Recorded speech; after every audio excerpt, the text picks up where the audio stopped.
We have had some brand new leaks for The Sims for Business and No Hobbies, and I want to look into them today because they give us a bit more detail about the pack as well as all of the objects coming in it, cast and build mode. And we've also got some kind of disappointing information about gameplay. So we did get lot sizes for the actual map for it leaked, and they're all quite small. So apparently most of these, this image is a bit blurry, apparently most of them are going to be like 20 by 20 or 20 by 30. Maybe this is an unpopular opinion. I really couldn't care less about large lot sizes. In fact, I prefer them smaller. We've only just started the video, so I won't elaborate on that if that's what you're expecting. I just feel like smaller spaces are easier to work with. Also, you're going to be making like upstairs apartments for your businesses, not like sideways. So I genuinely don't think it's that much of an issue for me. I'm genuinely fine with lot sizes that are small. I do think it's a bit weird that we've only got 2 neighborhoods in an expansion pack. It is quite small for a Sims 4 EP, but whatever. But before we get into everything, today's video is sponsored by Instant Gaming. If you plan on getting any brand new video game releases, you can go to Instant Gaming to get very, very big discounts on new games, old games, almost every single game. They've even got The Sims for Business and Hobbies on there already to pre-order for 25% off. If the price drops before the release, we will refund you the difference. I didn't know that. That's cool. As you can see, they also have a lot of other Sims 4 packs for very, very cheap prices, which is really, really good. You can even see they have some kits on there, which I think is actually really, really good. So make sure you check it out. And if you play The Sims 4 on Xbox, you can see that they do actually offer some codes for Xbox as well, which is good. So as I said, make sure you have a look at Instant Gaming and you can see all of the different games plus many more. I will pop a link to them in the description of this video. We also got some information about the home business thing, and I feel like there's a little bit of like misunderstanding in terms of like get to work with home business, but also get together clubs with like hobbies. There seems to be some weird overlap. So apparently if you own Get Together, you'll be able to run club activities, which includes running classes, offering paid mentoring, tattooing and pottery. Tattooing and pottery I get. Running classes,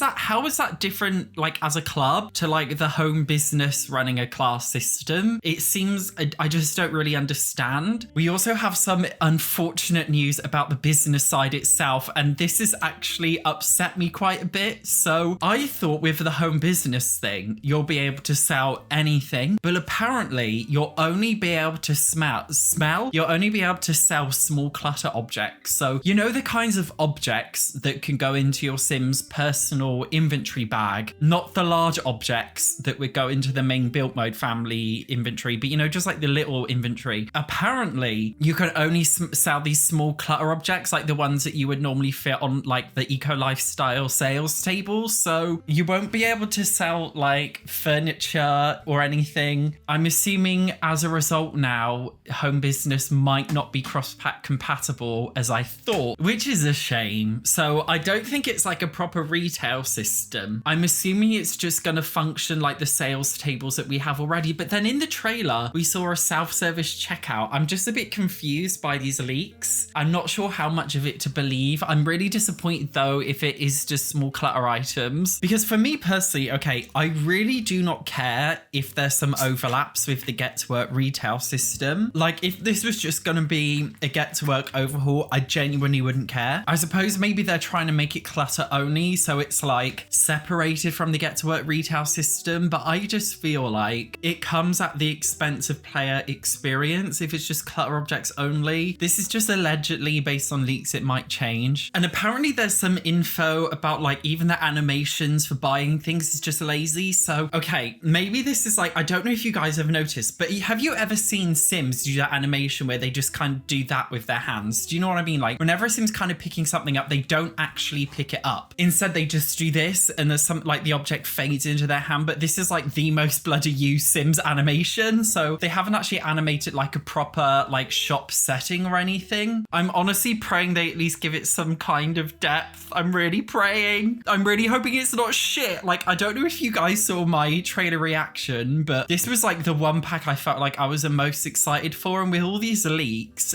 I just feel less and less excited. That's right, EA shill Satch is dead. Now Karen Satch is back. It just seems like, so I thought when this pack was coming coming out, I thought it was just going to be like a much better version of the Get to Work retail system, just like how For Rent made apartments better because you can actually build and customize your own apartments. Now it seems like they haven't actually made retail better. It seems more like a stuff pack kind of thing. And whenever a brand new Sims 4 pack comes out, there's always the argument, this feels more like a game pack. And I've seen a lot of people say that. And for some packs, for example, Love Struck or Horse Ranch, this is definitely true. If you exclude the world size, the amount of build and cast stuff, and solely look at gameplay, a lot of these packs do feel like game packs. And honestly, with business and hobbies, with the lack of in-depthness of the business side of the features now, I'm kind of feeling like maybe this is entering game pack territory if we ignore the world and build and cast stuff, because the retail selling system seems very shallow, not that different from the yard sales table that we got in like Crystal Creations,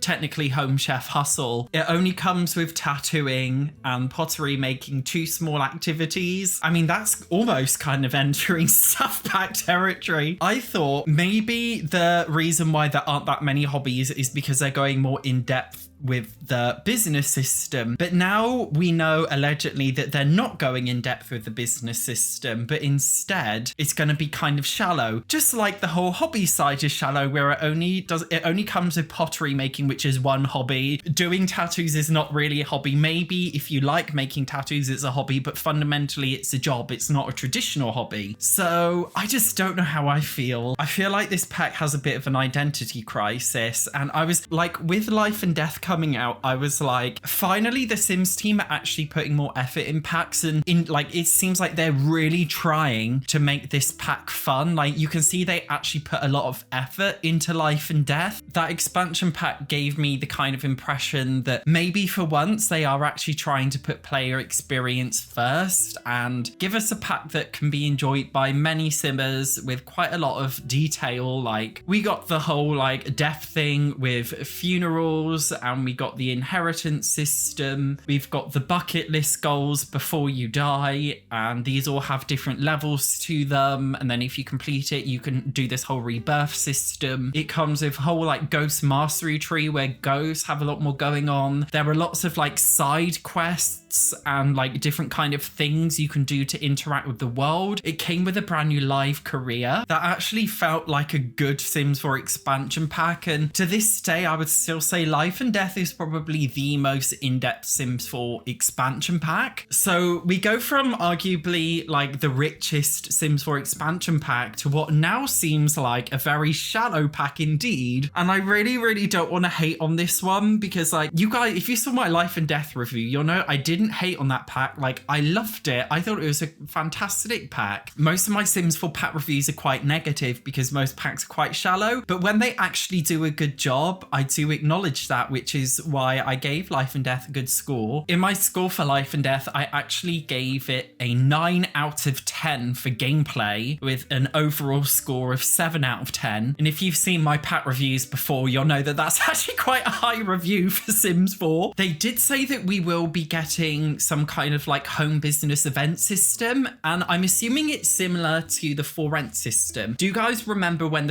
if you've not played For Rent, by the way, when you become a landlord or a tenant, you get these special like residential rental events. This could be like a mold infestation on the property, and as a landlord you have to go into the property and do some missions in order to clear the mold. They have like street adopt a pet day kind of things, like all sorts of random events. The problem was pretty much all of these glitched out for me. They were very terribly implemented, and if this new small business event system is going to be the same kind of thing, then it's probably going to be just as buggy, basing it on past experience. So I can't even say that I'm going to be excited by that. According to the leak, some of the business events may include getting a computer virus, which I'm assuming is going to be like ransomware or something. Some stuff to do with money and investments, celebrities, which I'm assuming comes with Get Famous is like a cross-pack thing, tax audits, that kind of stuff. There will also be business perks, but I don't know how they'll be different from the Get to Work retail system. It also seems like like maybe you won't be able to hire staff members because there haven't been any mentions of it, so I don't know if you can actually hire like external staff. And I just feel like, you know, with the Little Miss Sam live in business mod, for example, like you can have a shop, you can run your own vet clinic, like there is a lot you can do. Obviously that is just a mod, so maybe it doesn't go in as deep as an official pack would, but I'm just saying like that pack literally comes with a live-in veterinary thing, and you know, EA obviously would never do something like that in terms of pack integration. So I just don't know like how well are these packs going to integrate. Also, I have a theory, you know, in the trailer that they showed that you can hold classes, and firstly it kind of gives me a bit of high school years trauma, the way the Sims just idly sit on the desk and do nothing. So I'm just assuming that it's borrowed coding, borrowed animations from that, where it's not really in depth at all. And I'm just thinking like, if you have these skill classes, is every single class going to be the exact same thing? Because in the trailer they showed them like making pottery together as if they were being taught by a teacher. Was that just a show? Because in the trailers they say something like not all images appear in game. So was that just a show? Is it just going to be generic animation for all of them? I'm having serious doubts now, and I really don't want them because I thought this pack looked so fun in the trailer. That was my bad for believing the marketing without really seeing it. I did not hide the side belt. Now I believe we got a full list of items coming with business and hobbies, so we'll take a look at this. Another thing that people are mentioning, doubts, like, oh my god, like interest in this pack is like fucking plummeted, and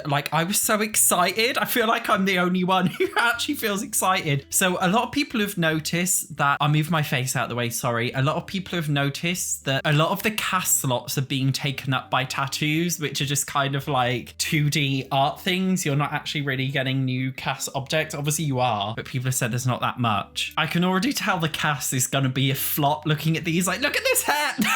Look at it. That is what you call a bowl cut. The cast is definitely giving, like, you know, the early on Sims 4 packs, like Get to Work or Get Together, and it just kind of looked like Sims 3 base game stuff. Like that's kind of what the cast here is giving. So I don't think I like the cast, but I do definitely think tattoo shouldn't take up spots for normal stuff because it is just 2D art. Obviously it's a lot quicker and easier to make, but we'll have to wait and see till it comes out and I can actually see it on my Sims. We also got some leaked build mode stuff. I'm definitely liking the windows and doors at the top. I'm liking all of the bricks. To be honest, I think I'm going to enjoy the build mode here because I feel like it kind of looks like a sexy version of what Get to Work should have been. Is this right here like a trumpet, like a saxophone or something? Although I can see people complaining there's probably not enough cast because a lot of it's duplicates. Like all of these curtains are basically the same thing. Or look at the bottom, all of these lights are basically the same object. So I can definitely see people probably kicking off. It looks like here in the middle right, this looks like it could be a coffee station, so we can make coffee outside of Get Together. I also see a raccoon that looks like a burglar. Is that burglars confirmed coming back? Unfortunately, the only brand new gameplay objects I can see are the tattoo bench, and then this looks like pottery, kiln making stuff, and then we've got the sweetie making thing. And I just want to say only 3 small gameplay objects inside an expansion pack is pretty abysmal. Oh, I'm gonna give this a bad review, aren't I? I just know it. Like this, like my intuition is so good these days with Sims 4 packs. Before they come out, I already know what score I'm gonna give them. It does look like here, this is going to be at the top left, the ticket stand. So this will be where you can pay for entry to enter certain establishments, which I guess would be generically useful. So you could put it in all of your Sims 4 community lots, so people actually have to pay to enter, like a gym or something, which is more realistic. I am still excited about this pack coming out because I'm just excited, basically, even if it's not very good value for money, I'm just excited to see how it's gonna work out. And I can't stress enough, please, please, please don't get it until I do a review. You don't need to own every single pack.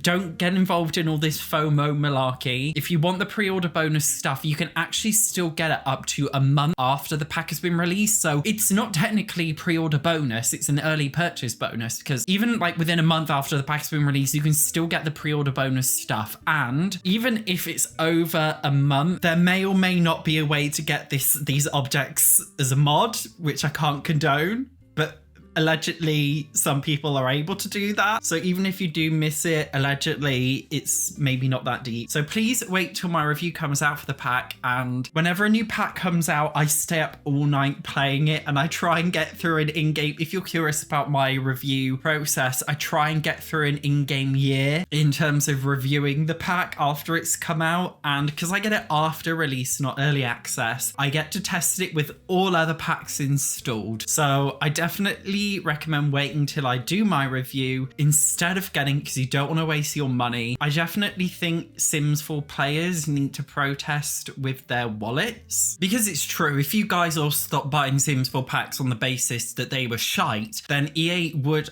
have to make them better quality in order to get you to spend the money. This is the simple truth. So boycotting does work if packs are crap. I guess it just depends on what you personally care about, and if you care about the value of the packs or anything. Obviously it's your individual decision, but I just want to say I personally feel relatively excited about this pack, and I'm just excited to see how it's going to go. Thank you very much for watching today's video. Make sure you subscribe. I will see you in the next one.